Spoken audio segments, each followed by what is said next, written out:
చైతన్య ప్రసారం. నమస్కారం, మన ధర్మం కార్యక్రమానికి స్వాగతం. ఇవాళ మన ధర్మం కార్యక్రమంలో మన ధర్మ సందేహాలను నివృత్తి చేసేందుకు మనతో పాటు ఉన్నారు ప్రముఖ ఆధ్యాత్మికవేత్త శ్రీ గడ్డమణుగు రామకృష్ణమూర్తి గారు. గురుగారు నమస్కారం. ఓం శ్రీమాత్రే నమః. గురుగారు, శివాయ గురువే నమః అని కీర్తిస్తారు. శివుడు తన స్వరూపంతోనే జ్ఞానపోత చేస్తాడు అని అంటారు. ఇందులో ఆంతర్యాన్ని ఎలా అర్థం చేసుకోవాలి? శివాయ గురవే నమః అంటూ మనం శివుడిని దక్షిణామూర్తి స్వరూపంగా, జ్ఞాన స్వరూపంగా ఆరాధిస్తూ అద్భుతమైనటువంటి ఆనందాన్ని అందుకుంటూ ఉంటాం. కారణం ఏమిటి అంటే, అందరు గురువులు తమ ప్రవచనం ద్వారా, ప్రవర్తన ద్వారా శిష్యులకు మార్గదర్శకం చేస్తూ ఉంటే, శిష్యుడు ప్రవర్తన ప్రవచనమే కాకుండా స్వరూపంతో కూడా బోధ చేస్తూ ఉంటాడు. గాత్రం భస్మసితం సితంచ హసితః హస్తే కపాలం సితం ఖట్వాంగశ్చ సితం సితశ్చ వృషభః కర్ణే సితే కుండలే గంగాఫేన సితా జటా పశుపతే చంద్రోసితం మూర్ధని సోయం సర్వసితం దదాతు విభవం పాపక్షయం సర్వదా అంటూ శివుణ్ణి కీర్తిస్తారు. ఆయన గాత్రం భస్మసితం, ఒళ్ళంతా భస్మం పూసుకొని ఉంటాడు. ఎందుకయ్యా శివుడు ఎప్పుడు భస్మం పూసుకొని తిరుగుతూ ఉంటాడు? ఆయన ఏం చెప్పదలుచుకున్నాడు అంటే, దహనయోగ్య ఇది దేహ, ఈ దేహం దహనం అయ్యేది, దీన్ని చూచి ఎందుకు నువ్వు పొంగిపోతుంటావు? నీ బలాన్ని, జనాన్ని, ధనాన్ని చూచి మురిసిపోతుంటావు, కానీ ఇవన్నీ శాశ్వతము కాదు అని చెప్పటం కోసం ఆయన ఒంటి నిండా భస్మాన్ని, ఒళ్ళంతా పులిమేడే, బంధాలు భవబంధాలు బూడిదే అన్నాడే అని అద్భుతమైన నిత్య జీవిత సత్యాన్ని మనకు ఎరుకపరచటం కోసం ఒళ్ళంతా ఆయన భస్మాన్ని పులుముకున్నాడు. ఎప్పుడైతే ఆయన చెప్పిన ఆ మాట నీకు అర్థమవుతుందో అప్పుడు సితంచ హసితః, చిరునవ్వు నీ పదముల మీద కదులుతుంది. ఎందుకు? ఎప్పుడూ ఉండేటువంటి ఆత్మ చైతన్యాన్ని నేను, ఈ దేహాన్ని నేను కాదు అన్న భావన నీలో ఉంటే, నైనం చిందంతి శస్త్రాణి నైనం దహతి పావకః నచైనం క్లేదయంత్యాపో నశోచయతి మారుతః, నేను ఎప్పుడూ ఉండేటువంటి ఆత్మస్వరూపాన్ని అన్న భావన నీకు కలిగి, అప్పుడు నీ పదముల మీద చిరునవ్వు కదులుతుంది అన్న సత్యాన్ని తాను తెల్లటి నవ్వును ప్రకాశింపజేస్తూ మనకు అర్థం అయ్యేలాగా చేస్తున్నాడు. బాగుంది. దేహము శాశ్వతం కాదు, ఇది తెలుసుకుంటే ఆనందం అని చెప్తున్నారు. ఈ సత్యం మాకు ఎలా మేము గుర్తించాలి అని మీరు ప్రశ్నిస్తారని ఆయన ఏం చేశాడు? హస్తే కపాలం సితం, చేతిలో కపాలాన్ని పట్టుకొని ఉన్నాడు. ఏమిటి కపాలం ఆయన పట్టుకోవటంలోని ఆంతర్యం? ఏం చెప్పదలుచుకున్నాడు శివుడు అంటే, నీ కపాలంలో నన్నుంచుకో, కపాలంలో తింటానంటావు, శ్మశానంలో ఉంటానంటావు, అడిగినోళ్ళందరికీ బూడిదే ఇస్తానంటావు. ఏం గొప్ప, ఏం గొప్ప, ఏం గొప్పరో. ఎందుకని నువ్వు ఆయనను స్మరిస్తూ ధ్యానించాలి అంటే, ఆయనను కనుక నువ్వు నీ మస్తిష్కంలో పెట్టుకుంటే శ్మశానంలో కూడా నీ వెంట ఉండి నిన్ను రక్షిస్తాడు. ఎందుకంటే అందరూ శ్మశానం దాకా వస్తారు కానీ, కపాల మోక్షంగా కానీ తిరిగి వస్తారు, కానీ ఆయన మాత్రం కంటికి రెప్పలా నిన్ను కాపాడుతూ ఉంటాడు. ఈ సత్యాన్ని నువ్వు గుర్తించగలిగితే, ఆయన నీ మస్తిష్కంలో పెట్టుకోగలిగితే, ఖట్వాంగశ్చ సితం, నీ ఆత్మవిశ్వాసం అద్భుతంగా మారి అన్ని అవరోధాలను దాటుకుంటూ వెళ్ళగలిగినటువంటి విశ్వాసం నీకు వస్తుంది. అదే ఆయన చేతిలోని ఖట్వాంగం అంటే గొడ్డలి. ఎదురయ్యేటువంటి అన్ని సమస్యలను ఛేదించేటువంటి ఆత్మవిశ్వాసం, ఆయన బోధను, ఆయన స్వరూపంలాగా నువ్వు గుర్తించగలిగితే నువ్వు తెలుసుకోగలుగుతావు. అనంతరం సితంచ వృషభః, ఆయన ఎద్దునెక్కి తిరుగుతూ ఉంటాడు. ఎందుకని వృషభం ఎక్కువ ఊరెగుతుంటాడు ఆయన అంటే, వృషభం ధర్మానికి చిహ్నం. ఈ అంతజ్ఞానం నీకు కావాలి అంటే, కార్లలో, విమానాలలో తిరిగే నువ్వు నీ ధర్మాన్ని నువ్వు ఆచరిస్తున్నావా లేదా అని చూసుకోవాలి.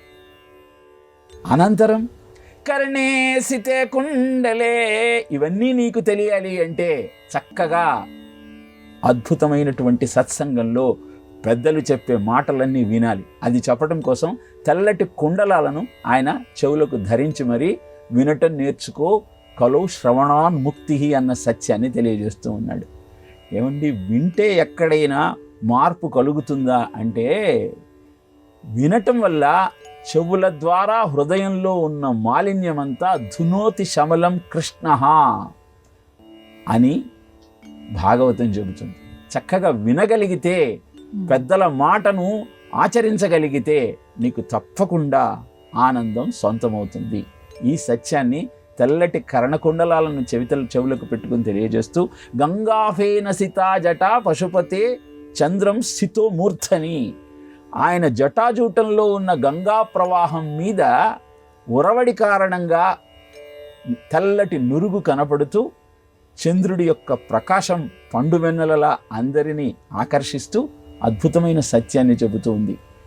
విష్ణువు యొక్క పాదముల నుంచి, శివుని జటాజూటం నుంచి వచ్చిన గంగలో శవాలు వేసినా, ఎంత మాలిన్యాన్ని వేసినా అది పవిత్రంగా ఎలా ఉంటుందో, శివుణ్ణి మస్తిష్కంలో పెట్టుకుంటూ విష్ణువుని నిత్యము ధ్యానించేవాడికి ఎన్ని అపనిందలు కలిగినా మొక్కవోని ధైర్యం అతని సొంతం అవుతుంది.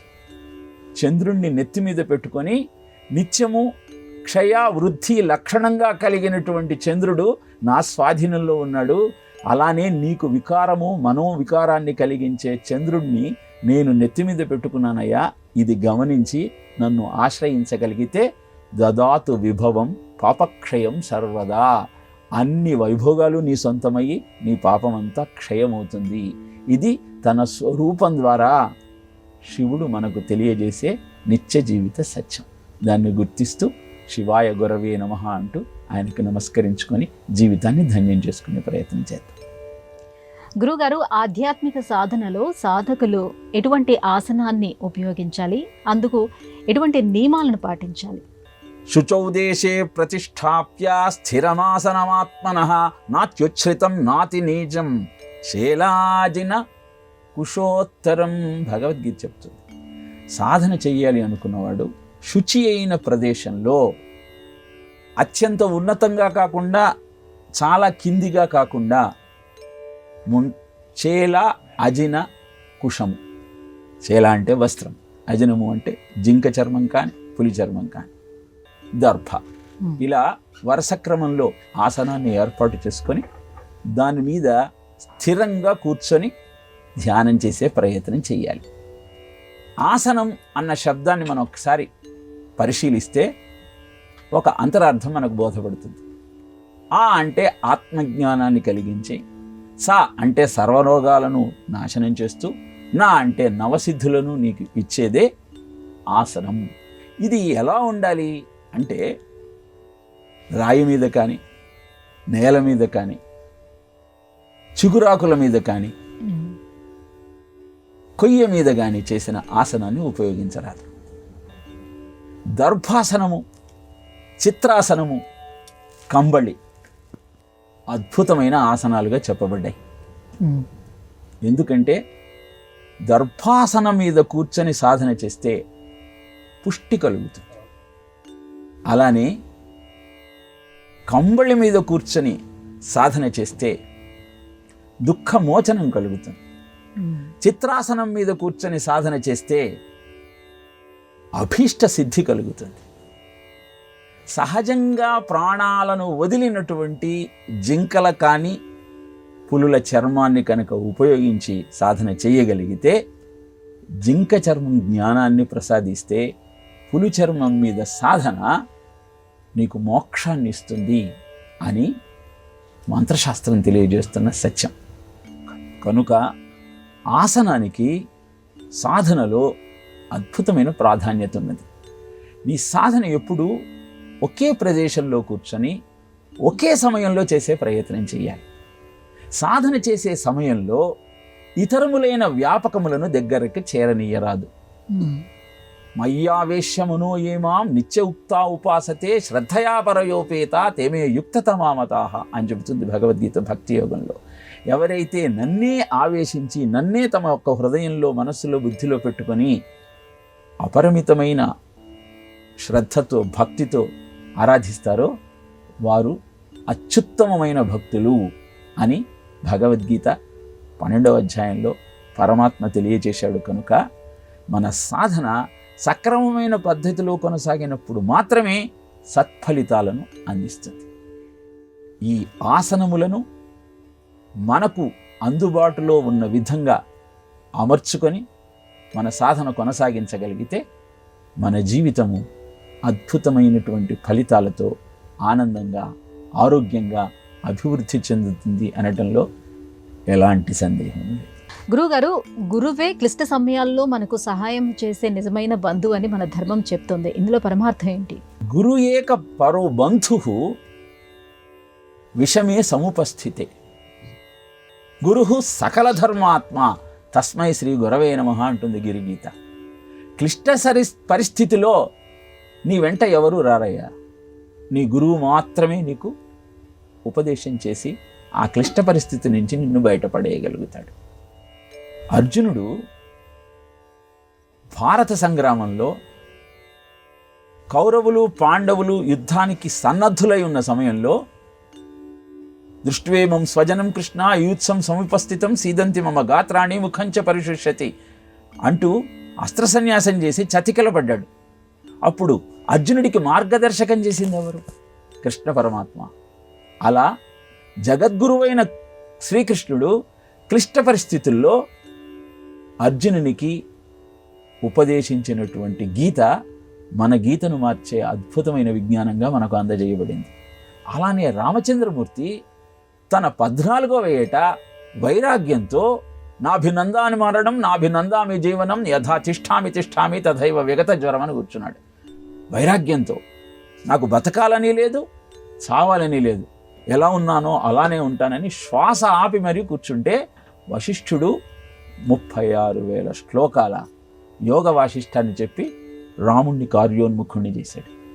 అలానే రావణ యుద్ధం జరిగేటప్పుడు రాముడు చింతాక్రాంతుడై ఉన్నాడు. తతో యుద్ధ పరిశ్రాంతం సమరే చింతయా స్థితం రావణం చాగ్రతో దృష్ట్వా యుద్ధాయ సముపస్థితం దైవశస్య సమాగమ్య ద్రష్టుమభ్యాగతోరణం ఉపగమ్య బ్రవీద్రామం అగస్త్యో భగవాన్ ఋషి.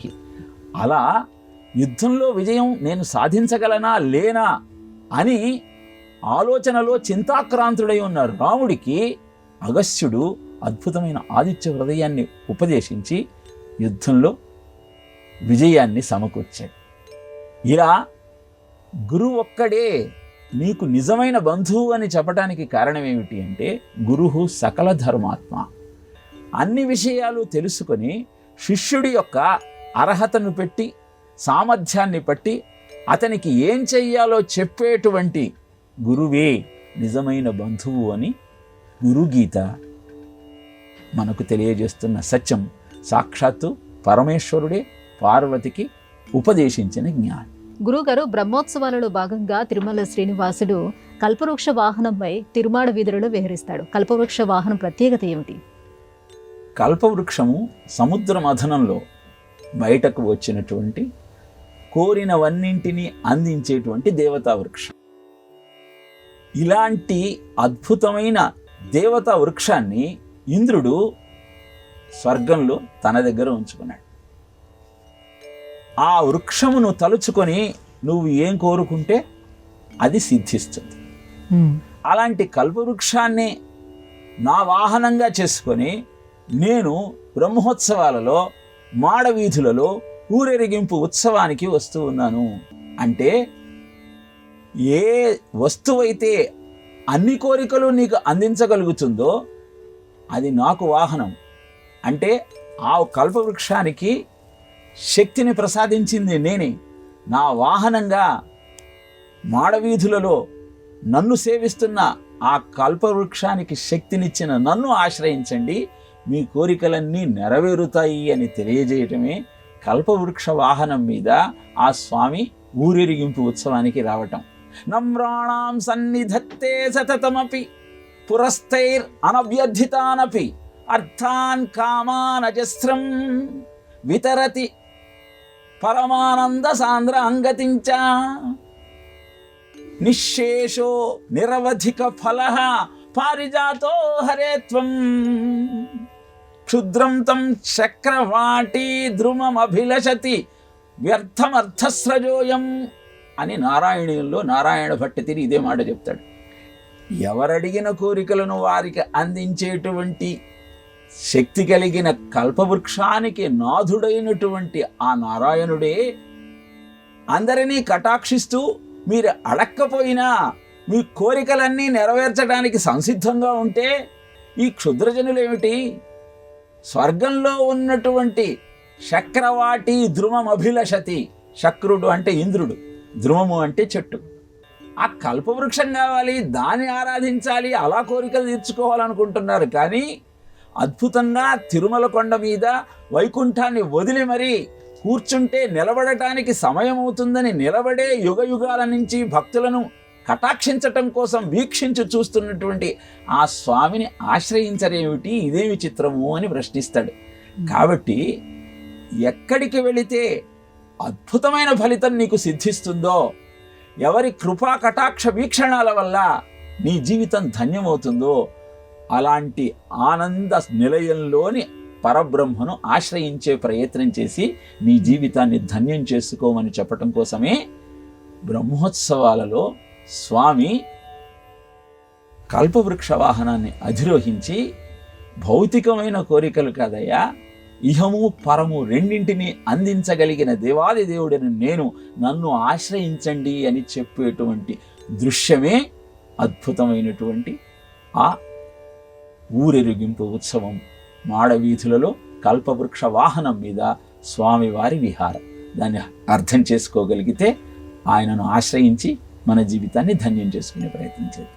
గురువుగారు, రామకృష్ణ పరమహంస ఆధ్యాత్మిక సాధనలో భైరవ బ్రాహ్మణికి కీలక పాత్ర ఉందంటారు. ఈ పాత్రని ఎలా విశ్లేషించుకోవాలి? రామకృష్ణ పరమహంసకు తాంత్రిక విద్యలను అందించినటువంటి గురువుని భైరవ బ్రాహ్మణి. 1861 సంవత్సరంలో దక్షిణేశ్వరంలో రామకృష్ణ పరమహంస అమ్మవారి ఆరాధనలో ఉన్నప్పుడు నదిలో విహారం చేస్తూ వస్తున్న ఒక స్త్రీమూర్తి ఆయనకు కనపడింది. వెంటనే శిష్యుణ్ణి పంపించి ఆమెను ఆహ్వానించాడు. ఆ తల్లిలో మాతృవాత్సల్యం ఉప్పొంగింది. జగన్మాత నా కలలో కనపడి ముగ్గురికి అద్భుతమైన ఈ తాంత్రిక విద్యను అందించమని ఆదేశించింది. ఇద్దరికి ఇప్పటికే చెప్పాను, నిన్ను చూడగానే ఈ అద్భుతమైన విజ్ఞానాన్ని నీకు అందించాలన్న ఆలోచనతో నేను ఇక్కడికి వచ్చాను అంటూ 64 తంత్రముల యొక్క విజ్ఞానాన్ని రామకృష్ణ పరమహంసకు ఒక బిడ్డకు తల్లి ఏ విధంగానైతే నేర్పుతుందో అలా అందించింది. ఉదయం అంతా కలకత్తా పురవీధులలో తిరిగి సాధనకు కావలసిన వస్తువులనన్నింటినీ సమకూర్చి సాయంత్రం పూట వృక్షం కింద రామకృష్ణ పరమహంసను కూర్చుండబెట్టుకొని ఈ సాధన క్రమాన్నంతా ఆయనకు తెలియజేసింది. ఆ సాధన చేస్తూ ఉన్నప్పుడు ఒకరోజు రామకృష్ణ పరమహంస ఒళ్ళంతా వేడితో కుతకుతలాడటం ప్రారంభించింది. వెంటనే గంగా నదిలో గంటల సేపు అతనిని కూర్చుండబెట్టి ఆ తాపాన్ని పోగొట్టింది. ఎందుకంటే తాంత్రిక విద్యలను అభ్యాసం చేసేటప్పుడు అవి ఫలిస్తూ ఉన్నప్పుడు అనేకమైన మార్పులు గోచరమవుతూ ఉంటాయి. స్వామి రామ కూడా తన గురువైన బెంగాల్ బాబా దగ్గర నుంచి విద్యను అభ్యసిస్తూ అష్టాంగ యోగాన్ని సాధన చేస్తూ ఉంటే కొంతకాలానికి ఆయనకు విపరీతమైన కామవాంఛ బయలుదేరింది. ఏమిటి ఇలా జరుగుతుందని పోయి బెంగాల్ బాబాని ప్రశ్నిస్తే, నీలో మూలాధార చక్రం దాటి నీ కుండలిని శక్తి ఊర్ధ్వముఖంగా ప్రయాణం చేస్తుంది అని తెలియజేశారు. అలా గురువుల సమక్షంలో తాంత్రిక విద్యలను అభ్యాసం చేసి అద్భుతమైనటువంటి ప్రయోజనాన్ని సమాజానికి అందించాలన్న ఆలోచనతో ఎందరో మహానుభావులు కృషి చేశారు. అందులో అగ్రగణ్యురాలు భైరవ బ్రాహ్మణి. అలానే ఒకరోజు విపరీతమైన ఆకలి కావటం ప్రారంభించింది రామకృష్ణ పరమహంసకి. కావలసిన ఆహార పదార్థాలన్నింటినీ అందించి ఆయనకు ఉపశమనం కలిగించింది. ఇలా ఆధ్యాత్మిక తత్వవేత్తగా రామకృష్ణ పరమహంస సమాజానికి అవసరమైనటువంటి సేవలనన్నీ అందించటం కోసం కావలసిన శిక్షణనంతా అందించినటువంటి భైరవ బ్రాహ్మణి గురించి చాలామందికి తెలియదు.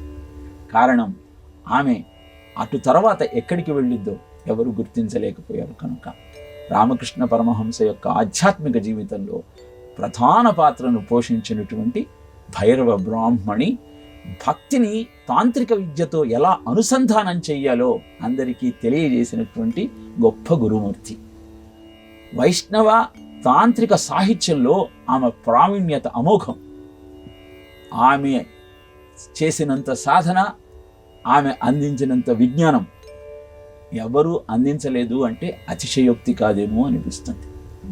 అలా భైరవ బ్రాహ్మణి రామకృష్ణ పరమహంసకు తాంత్రిక విద్య సాధనలో చాలా గొప్ప మార్గదర్శకం చేసి ఆయనను ధన్యుణ్ణి చేసినటువంటి మాతృమూర్తి. గురువుగారు, నవమి తిథులలో దాసనవమికి ఎంతో ప్రత్యేకత ఉంది అంటారు. ఈ దాసనవమి వైశిష్ట్యాన్ని ఎలా విశ్లేషించుకోవాలి? 1601వ సంవత్సరంలో చైత్రశుద్ధ నవమి నాడు సూర్యాజీ పంత్ ఠాసోల్ రాణూబాయికి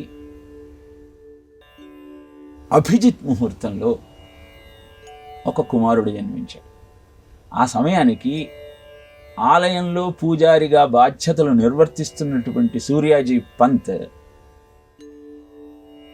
వశిష్ఠ పరమ ప్రీతో నామాని కృతవాన్ స్తదా అంటూ శ్రీరామచంద్రమూర్తి భూమండలం మీద అవతరించిన ఘట్టాన్ని ప్రజలందరికీ, భక్తులందరికీ వివరిస్తూ ఉన్నాడు. అదే సమయంలో రాణూబాయి ఈ పిల్లవాడికి జన్మనిచ్చింది. నారూబా జన్మలాగా సఖీ నారూబా జన్మలాగా అంటూ ఈ దాస నవమి యొక్క ప్రాశస్త్యాన్ని కీర్తిస్తూ అనంతరం గానం చేశారు. అంటే నారాయణుడే జన్మించాడమ్మా, నారాయణుడే జన్మించాడు అన్న భావన ఈ గీతంలో వ్యక్తమవుతుంది. అలా సూర్యవంశ ప్రభు అయిన రామచంద్రమూర్తి జన్మించిన రోజు జన్మించాడు కనుక ఆయనకు నారాయణ అని నామకరణం చేశాడు. ఆయనే సమర్థ రామదాసు. అనంతర కాలంలో తన పేరును రామదాసుగా మార్చుకున్నటువంటి మహానుభావుడు. చిన్నతనం నుంచి చాలా ఆలోచన చేస్తూ ఉండేవాడు. ఆయన 7వ ఏట తండ్రి మరణించాడు. ఎప్పుడూ ఏదో ఆలోచిస్తూ తిరుగుతున్నటువంటి నారాయణ సమర్థ రామదాసును ఒకరోజు తల్లి మందలించింది. ఆ తరువాత ఎక్కడ కనపడలేదు నారాయణ. చింతాక్రాంతురాలైంది రాణూబాయి. అంతా వెతికి హతాహుషరాలై ఇంటికి వచ్చిన తరువాత బీరువా తెలిస్తే దానిలో కూర్చొని ధ్యానం చేస్తున్నటువంటి నారాయణ కనపడ్డాడు. ఏం చేస్తున్నావా అని ప్రశ్నించింది. ప్రపంచం గురించి ఆలోచిస్తున్నానమ్మా ధ్యానంలో అని సమాధానం చెప్పాడు. ఆశ్చర్యపోయింది. ఇంత చిన్న వయసులో ఇంత ఆలోచన చేసి ధ్యానం చేస్తున్న ఈ వ్యక్తి గృహస్థ జీవితానికి వస్తాడో రాడో అని చెప్పి 12వ ఏట వివాహాన్ని నిశ్చయించింది. ఈ విషయం తెలుసుకున్న నారాయణ అక్కడి నుంచి పయనమై చిత్రకూటానికి వెళ్ళిపోయాడు. 12 సంవత్సరాలు కఠోరమైన తపస్సు చేశాడు. రోజు 1200 సూర్య నమస్కారాలు వేసేవాడు. 2 గంటల సేపు గాయత్రిని జపించేవాడు. 4 గంటల పాటు శ్రీరామ జయ రామ జయ జయ రామ అన్న అద్భుతమైన జయమంత్రాన్ని జపిస్తూ ఉండేవాడు. ఇలా 12 సంవత్సరాలు ఆయన చేసినటువంటి కఠోరమైన తపస్సు కారణంగా ఆయనకు ఆత్మ దర్శనమైంది. అనంతరం భారతదేశమంతా పర్యటించి మొఘలాయుల పాలనకు భయపడుతూ భీతిల్లుతూ ఏం చెయ్యాలో తెలియక సతమవుతున్నటువంటి భరత జాతికి మార్గదర్శకం చేసి హిందూ ధర్మాన్ని రక్షించి హిందూ సామ్రాజ్య స్థాపనకు కంకణం కట్టుకోవాలన్న శివాజీ మహారాజుకు జయమంత్రాన్ని ఉపదేశించి ఆయన విజయానికి కారణమైన మహానుభావుడు సమర్థ రామదాస్. 11 హనుమత్ దేవాలయాలను ప్రతిష్ఠించి హనుమత్ తత్వాన్ని ప్రపంచానికి చాటి చెప్పిన మహానుభావుడు. అలాంటి సమర్థ రామదాసు 1681వ సంవత్సరంలో తనంత తానుగా ఆహారాన్ని నీటిని ఛేదించి కపాల మోక్షం ద్వారా ముక్తిని పొందాడు. ఆయన సమాధి ఇప్పటికీ మనకు దర్శనమిస్తుంది. అలాంటి అద్భుతమైన మహానుభావులు జన్మించినటువంటి పుట్టిల్లు వారికి మన భారతదేశం. గురుగారు, ఇవాటి మన ధర్మము కార్యక్రమంలో మాకు వచ్చినటువంటి ఈ ధర్మ సందేహాలన్నీ కూడా నివృత్తి చేసినందుకు ధన్యవాదాలండి. కృష్ణార్పణం. ఇది ఇవాటి మన ధర్మము కార్యక్రమం. రేపటి మన ధర్మము కార్యక్రమంలో మళ్ళీ కలుసుకుందాం. నమస్కారం. ఈ కార్యక్రమాన్ని తిరిగి చూడాలనుకుంటే www.youtube.com/ETV Life Spiritual లో చూడవచ్చు.